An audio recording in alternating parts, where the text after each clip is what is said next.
అల్లూరి సీతారామరాజు జిల్లాలో స్కూల్స్ పరిస్థితి అత్యంత దయనీయంగా మారింది. దాదాపు 250 పాఠశాలకు పక్కా భవనాలు లేవు. ఈదురుగాలు వీస్తే పైకప్పులు ఎగిరిపోవడం ఇక్కడ సాధారణంగా మారిపోయింది. ఇక వర్షం వస్తే చిన్నారులు తడిసి చలికి వణుకుతున్నారు. తమకు పక్కా భవనాలు నిర్మించాలని కోరుతున్నారు. అల్లూరి సీతారామరాజు జిల్లాలో హామీలు తప్ప అమలుకు నోచుకుని స్కూళ్ల దుస్థితిపై ఎన్టీవీ గ్రౌండ్ రిపోర్ట్ చూద్దాం. విసిరేసినట్లు ఉండే ఆదివాసీ గూడాలు, అభివృద్ధికి ఆమడ దూరంలో గిరిపుత్రులు, వానొస్తే ఎగిరిపోయే రేకులు, కూలిపోయే మట్టి గోడలు, గ్రామస్తుల శ్రమదానంతో రేకుల షెడ్లు, పక్కా భవనం కట్టిస్తే చదువుకుంటామంటున్న గిరిపుత్రులు. వీళ్లంతా అడవి బిడ్డలు. విసిరేసినట్టుగా ఉండే ఆదివాసీ గూడల్లో ఎదుగుతున్న పసిమొగ్గలు.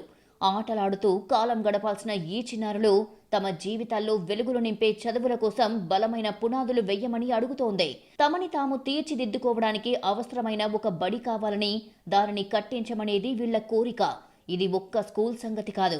తూర్పు కనుమల్లోని రమణీయతకు మారుపేరైన అల్లూరి సీతారామరాజు జిల్లా మన్యంకు చెందిన వందల గ్రామాల్లోని విద్యార్థుల వేదన.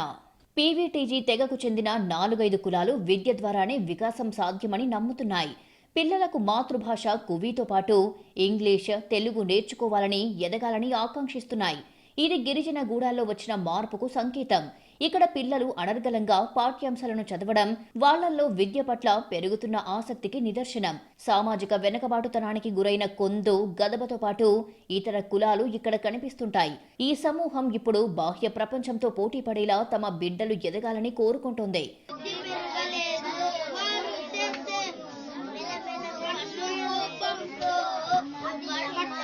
రాచనాగులు తిరిగే నేల, కట్లపాములు స్వైర విహారం చేసే గిరిశిఖరం.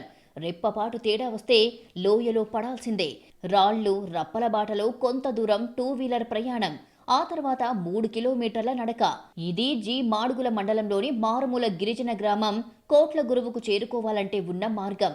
ఇటువంటి సంక్లిష్ట రహదారుల్లోనే రోజు వెళ్లి పాఠాలు చెప్పే టీచర్ శేఖర్తో ప్రయాణించింది ఎన్టీవీ బృందం. అక్కడ భౌగోళిక ఇబ్బందులు దాటుకుని స్కూళ్లకు వెళ్తున్న ఉపాధ్యాయులకు శాశ్వత పాఠశాల భవనం లేకపోవడం అనేది పెద్ద సమస్యగా మారింది. అల్లూరి సీతారామరాజు జిల్లాలో మారుమూల గిరిజన గ్రామాలకు వెళ్ళి అక్కడ పాఠాలు చెప్పాలంటే టీచర్లు రోజు సాహసయాత్ర చేయాల్సిందే. ప్రస్తుతం నా దగ్గర ఒక టీచర్ ఉన్నారు. ఆయన పాడేరు మండల కేంద్రం నుంచి రోజు 18 కిలోమీటర్లు అధ్వాన్నంగా ఉన్న ఈ కొండ దారిలోనే వెళ్తుంటారు. ప్రస్తుతం మన దగ్గర టీచర్ ఉన్నారు. ఆయన ఎలాంటి ఇబ్బందులు ఎదుర్కొంటారో తెలుసుకుందాం. సార్, మీకు ఎలాంటి ఇబ్బంది ఎదురవుతుంటుంది రోజు ఈ మార్గంలో వెళ్ళడానికి? సార్, ఈ రోడ్లు అనేది చాలా ప్రమాదకరమైనవి సార్. ఇది మనం ఇక్కడ ఏమైనా జరిగినా సరే మనకి కనీసం ఎత్తడానికి ఒక మనిషి కూడా ఉండరు. మనం ఎలాగైతే ఏదైనా ప్రమాదం జరిగితే ఈ రోడ్లలోని మనం ఎలాగైతే ఉన్నామో అదే పొజిషన్లోనే ఉండాల్సి ఉంటుంది సార్. ఇక్కడైతే ఒక మనిషి కూడా ఉండడు. అలాగే ఈ రోడ్లు అనేది చూస్తున్నారు కదా, ఇది ఎంత అధ్వానంగా ఉందంటే ఇది వెళ్ళడం అన్నది చాలా కష్టతరమైన కూడుకున్నది. అయినప్పటికీ ఈ రోడ్ల మీద ప్రయాణిస్తూనే ఉన్నాము. అంటే రోజు ఎన్ని కిలోమీటర్లు మీరు ఈ డేంజర్ రోడ్లో ట్రావెల్ చేస్తుంటారు? ఇలాగా ఈరోజు 3 కిలోమీటర్ల పైగానే ఈ రోడ్డు మీద ట్రావెల్ చేస్తుంటాం సార్. ఈ రోడ్లు అన్నది చూడండి, ఇక్కడ ఎంత రాళ్ళు అనేది ఇలాగ ఉన్నాయో. ఈ రాళ్ళతో అప్పుడప్పుడు దారిపోవడానికి ప్రమాదాలు కూడా జరుగుతుంటాయి. అలాగే ఇది కొంచెం కొండదారి కావడం వల్ల అప్పుడప్పుడు విష సర్పాలు కూడా వస్తూనే ఉంటాయి. అది కూడా కొంచెం చాలా కష్టంతో కూడుకున్నదే. పాడేరు మండల కేంద్రం ఇప్పుడు నియోజకవర్గ కేంద్రంగా మారింది.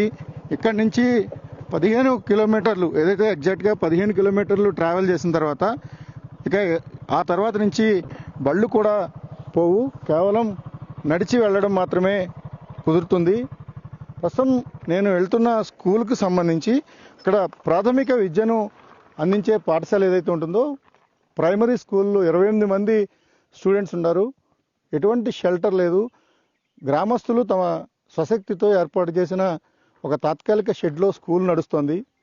అల్లూరి సీతారామరాజు జిల్లాకు సంబంధించి ఇటువంటి స్కూళ్ళు 250కి పైగా ఉన్నట్టుగా అధికారిక గణాంకాలు చెప్తున్నాయి. అక్కడ పిల్లల చదువులు ఎలా ఉన్నా పాఠాలు చెప్పే టీచర్లు మాత్రం రోజు అత్యంత ప్రమాదకరంగా ఉన్న రహదారులు గుండానే గ్రామాలకు, పాఠశాలలకు చేరుకోవాల్సిన పరిస్థితి ఉంటుంది. విద్య ప్రాథమిక హక్కు. అన్ని వర్గాలకు నిర్బంధ ఉచిత విద్యను అందించడం ప్రభుత్వాల బాధ్యత. ఇందుకోసం వేల కోట్ల రూపాయల బడ్జెట్ కేటాయింపులు జరుగుతుంటాయి. కానీ గూళ్లు లేని బళ్లు మాత్రం ఏటా హామీలుగానే మిగిలిపోతున్నాయి. దస్త్రాలు దాటని ప్రణాళికలు అల్లూరి సీతారామరాజు జిల్లా మన్యంలోని పీవీటీజీ గూడలను ఎగతాళి చేస్తున్నాయి. Could not do things like other children. 4 గోడల తరగతుల నుంచే దేశం భవిష్యత్తు నిర్మితం అవుతుంది అనే ప్రాథమిక సూత్రం ఆధారంగానే మండల కమిషన్ అనేక కీలక సూచనలు చేసింది. దశాబ్ద కాలంలో స్కూల్ ఎడ్యుకేషన్లో విప్లవాత్మక మార్పులు చోటు చేసుకుంటున్నాయి. సాంకేతికత అభివృద్ధి, ప్రభుత్వాల నూతన విద్యా విధానాలు, ఆధునిక బోధనా పద్ధతులు పాఠశాల విద్య రూపురేఖలను పూర్తిగా మారుస్తున్నాయి. అందుకు తగ్గట్టుగానే కార్పొరేట్, ప్రైవేటు స్కూళ్లు నగరాలు, పట్టణాలను దాటి పల్లెలకు వ్యాపించాయి. ప్రభుత్వ పాఠశాలలు గట్టి పోటీనిస్తున్నాయి. చాలా చోట్ల గవర్నమెంట్ స్కూళ్లలో అడ్మిషన్లు అయిపోయాయి అనే బోర్డులు దర్శనమిస్తున్నాయి. ఇది మార్పుకు సంకేతం. ఈ స్థాయిలో కాకపోయినా కాస్త ఆలస్యంగా ఈ ఫలితాలు ఇప్పుడిప్పుడే ఆదివాసీ పల్లెలకు చేరుతున్నాయి. మాతృభాషతో పాటు ఇంగ్లీష్, తెలుగులోనూ ఇక్కడ విద్యార్థులకు బోధన జరుగుతోంది. అందుకు తగ్గట్టుగానే ట్రైన్డ్ టీచర్లు పనిచేస్తున్నారు. ప్రభుత్వం సరఫరా చేస్తున్న పుస్తకాలు, యూనిఫామ్స్ కూడా చేరాయి. లేనిదల్లా స్కూళ్లు మాత్రమే. ఇందుకు కావాల్సింది పాలకులు, అధికార యంత్రాంగంలో చిత్తశుద్ధి మాత్రమే. 1 కాదు 2 కాదు. అల్లూరి సీతారామరాజు జిల్లాలో షెల్టర్ లేక గుడిసెలు, పూరిపాకల్లో నడుస్తున్న ప్రాథమిక పాఠశాలలు 254 ఉన్నాయంటేనే పరిస్థితి అర్థం చేసుకోవచ్చు. గణాంకాల ఆధారంగా 11 మండలాల్లో గూళ్లు లేని స్కూళ్లలో చదువుతున్న విద్యార్థుల సంఖ్య అక్షరాల 3766 మంది. అనంతగిరిలో 16, అరకులోయ 9, చింతపల్లి 46, జీకే వీధి 22, జీ మాడుగుల 25, హుకుంపేట 26, కొయ్యూరు 14, ముంచంగిపుట్టు 43, పెద్దబైలు 37, డుమ్రిగూడ 8 స్కూళ్లు షెల్టర్లెస్ జాబితాలో ఉన్నాయి. ప్రస్తుతం నేను జీమాడుగుల మండలానికి దాదాపు 30 కిలోమీటర్ల దూరంలో ఉన్న కోటల గరువు గ్రామంలో ఉన్నాను. నా వెనక కనిపిస్తున్నది ఇది ఒక రేకుల షెడ్డు. మామూలుగా చూస్తే ఇది ఒక సాధారణ రేకుల షెడ్ లాగే ఉంటుంది, కానీ దీనిని స్కూల్ అంటే ఎవరు నమ్మలేరు. కానీ ఇది నిజంగా మనం అంగీకరించాల్సింది. ఇది ఒక పాఠశాల. 28 మంది పైన ప్రాథమిక విద్యను అభ్యసిస్తున్న స్కూల్ ఇది. ఈ స్కూల్కు 2 టీచర్లు కూడా ఉన్నారు. స్కూల్కు సంబంధించిన కనీస మౌలిక వసతులు లేవు. అల్లూరి సీతారామరాజు జిల్లా ఏజెన్సీలో మౌలిక వసతులు లేకపోవడం అనేది చాలా సాధారణమైన విషయమే అయినప్పటికీ ప్రాథమిక విద్యను అందించే పాఠశాలల దుస్థితికి ఇదొక నిదర్శనం. కోటల గరువు చేరుకోవాలంటే టీచర్లకు ఎంత కష్టమో ఇక్కడ చదువుకునే పిల్లలకు కూడా అదే స్థాయిలో కష్టపడాల్సిన పరిస్థితి ఉంటుంది. ప్రస్తుతం ఈ స్కూల్లో 28 మంది స్టూడెంట్స్ ఉన్నారు. చుట్టుపక్కల 2 గ్రామాల నుంచి వాళ్ళంతా ఇక్కడికి వచ్చి ప్రాథమిక విద్యను అభ్యసిస్తున్నారు. అత్యంత దయనీయమైన స్థితిలో స్కూళ్ళు ఉన్నాయనడానికి ఈ కోటల గరువు స్కూల్ ఒక ప్రత్యక్ష ఉదాహరణ. గాలివాన చదువులకు కాలం చెల్లిపోయిందని ప్రభుత్వాలు గొప్పలు పోతున్నాయి. అత్యాధునిక విద్యా ప్రమాణాల పేరుతో ప్రయోగాలు చేసి జబ్బలు చర్చుకుంటున్నాయి. ఈ ప్రయత్నాలు ప్రతిఫలమిస్తున్న సమాజం సంగతి సరే, మరి గిరిగ్రామాల్లో భావి భారత పౌరులుగా ఎదగాలి అనుకునే పిల్లల ఆకాంక్ష సంగతేంటి? వానొస్తే ఎగిరిపోయే రేకులు, కూలిపోయే మట్టి గోడలు, చేయి కలిపి గ్రామస్తులు శ్రమదానంతో నిలబెట్టే తాత్కాలిక బడులు తప్ప శాశ్వత భవనాల మాట ఎందుకు యంత్రాంగం పట్టించుకోవడం లేదు? భౌగోళిక ఇబ్బందులను కారణంగా చూపించి ప్రణాళికలకే పరిమితం చేస్తే అడవి బిడ్డలకు విద్యా అవకాశం లభించేది ఎలా?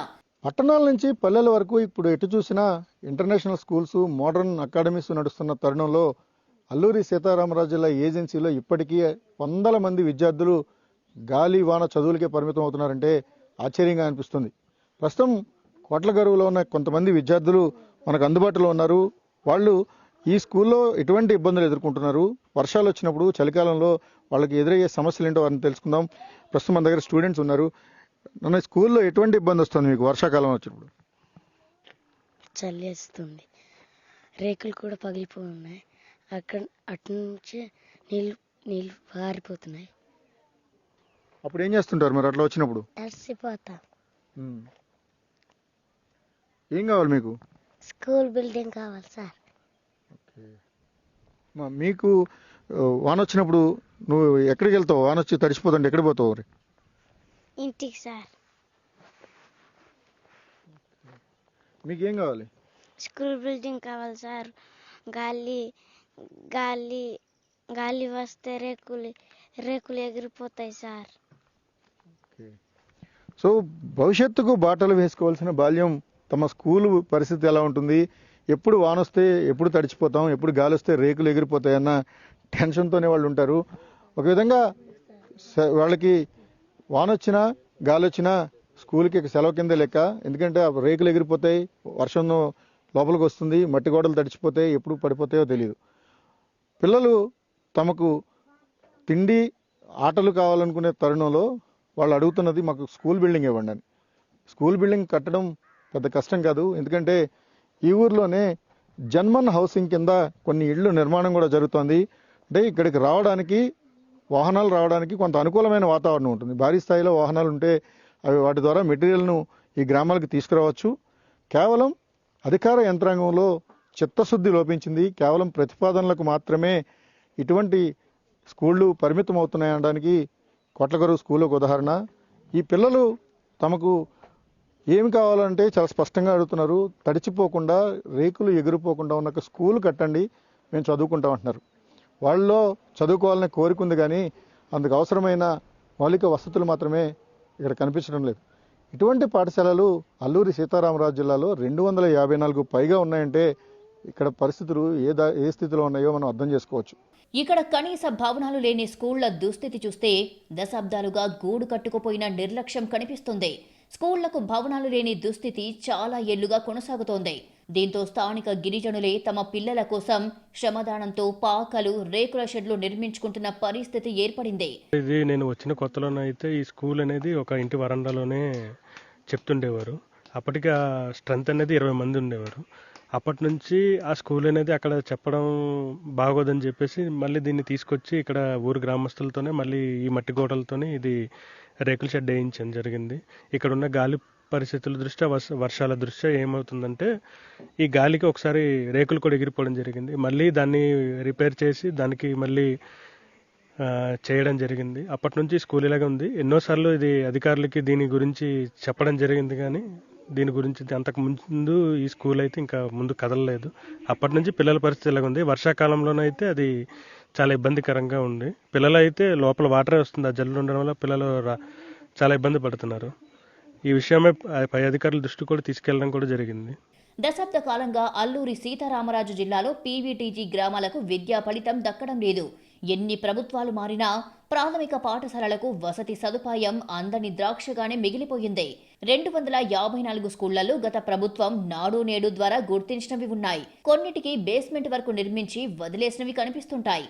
ఎస్టిమేషన్లు పెంచేసిన కాంట్రాక్టర్లు, బిల్లుల చెల్లింపుల్లో ఆలస్యం, ఐటీడీఏల చిత్తశుద్ధి లోపం వంటివి ప్రధాన సమస్యగా మారుతున్నాయి అనే ఆరోపణలు ఉన్నాయి. ఏజెన్సీలోని పాఠశాలలకు శాశ్వత భవనాలను నిర్మించాలని తల్లిదండ్రులు రోడ్డెక్కుతున్నారు. అర్జీలు పట్టుకొని జిల్లా, మండల స్థాయిలో అధికారుల చుట్టూ తిరుగుతున్నారు.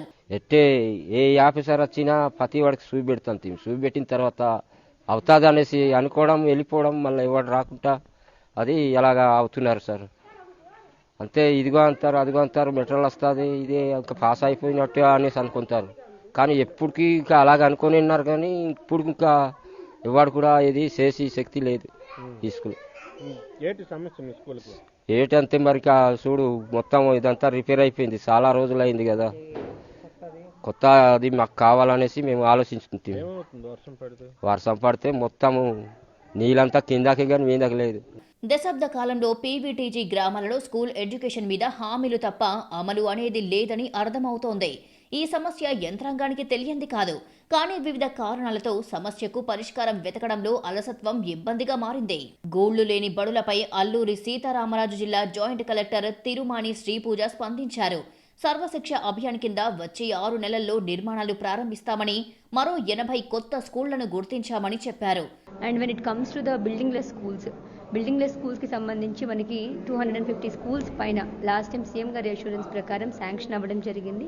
అండ్ ఇవన్నీ కూడా సమగ్ర శిక్ష ఆధ్వర్యంలో ఫండ్ కూడా రిలీజ్ అయింది. అండ్ వీటికి సంబంధించి గ్రౌండింగ్ ప్రాసెస్లో ఉంది. So this is a very good sign. మనం నెక్స్ట్ 5-6 మంత్స్లో చాలా మారుమూల ప్రదేశాల్లో బిల్డింగ్లెస్ స్కూల్స్ అన్ని కూడా స్కూల్స్ కన్స్ట్రక్షన్ అనేది కంప్లీట్ అవుతుంది.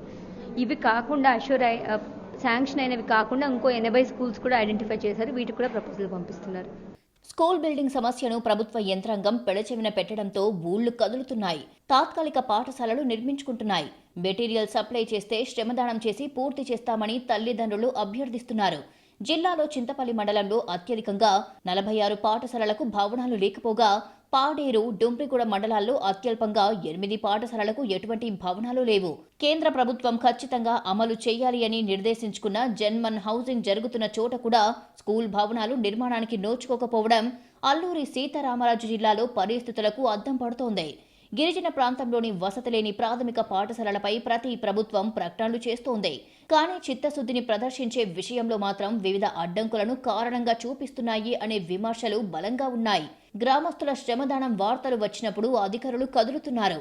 పాలకుల దగ్గర మార్కులు కొట్టేసేందుకు హడావిడి చేస్తారు. ఆ తర్వాత శరామామూలే. గోళ్లు లేని స్కూళ్లపై 2024 జులైలోనే రాష్ట్ర ఐటీ, మానవ వనరుల శాఖ మంత్రి నారా లోకేష్, జిల్లా ఇన్ఛార్జి మంత్రి గుమ్మడి సంధ్యారాణి స్పందించారు. ముంచంగిపుట్టు మండలం కెందుగూడ గ్రామంలోని గిరిజనులు శ్రమదానంతో పాఠశాలలకు షెడ్ నిర్మాణం చేసుకున్న వైనం మంత్రి నారా లోకేష్ దృష్టికి వెళ్లింది. రాష్ట్ర వ్యాప్తంగా గిరిజన ప్రాంతంలో భవనాలు లేని 408 పాఠశాలలకు భవనాలను నిర్మించేందుకు 56 కోట్లు మంజూరు చేస్తున్నట్లు ప్రకటించారు. 2 ఏళ్లైనా గిరిజన ప్రాంతంలో పాఠశాలలకు భవనాల నిర్మాణంపై 2 మంత్రులు ఇచ్చిన హామీలు నెరవేరలేదు. ఇప్పటికైనా కూటమి ప్రభుత్వం స్పందించి పాఠశాల భవనాల సమస్యకు శాశ్వత పరిష్కారం చూపాలి అని విద్యార్థుల తల్లిదండ్రులు కోరుతున్నారు. పుట్టింది పెరిగింది గిరిజన గ్రామాల్లోనైనా ఉన్నత చదువుల పట్ల ఇక్కడ పిల్లలకు చాలా ఆసక్తి ఉంది. మెండైన దేశభక్తి కనిపిస్తోంది. రెపరెపలాడుతున్న మూవన్నెల జెండాల సాక్షిగా ఇక్కడ పిల్లలు కోరుకుంటున్నది తమ భవిష్యత్తుకు బాటలు వేసే ఒక మంచి స్కూల్ను కట్టించమని. పాలకులు ఇప్పటికీ హామీలకు పరిమితం అవుతుంటే యంత్రాంగం వివిధ కారణాలతో పెండింగ్లో పెట్టేస్తోంది. ఇప్పటికైనా 254 గిరిజన గ్రామాల్లో ఉన్న స్కూళ్లు ఉన్నతమైన పాఠశాలలుగా మారాలని, వాటికి భవనాలను త్వరితగతిన ఏర్పాటు చేయాలని కోరుకుందాం. ఇది అల్లూరి సీతారామరాజు జిల్లా ఏజెన్సీలో గూళ్లు లేని స్కూళ్ల దుస్థితి. కెమెరామెన్ శ్రీధర్, లోకల్ రిపోర్టర్ రాజేష్తో కలిసి రవిచంద్రన్ టీవీ, విశాఖపట్నం.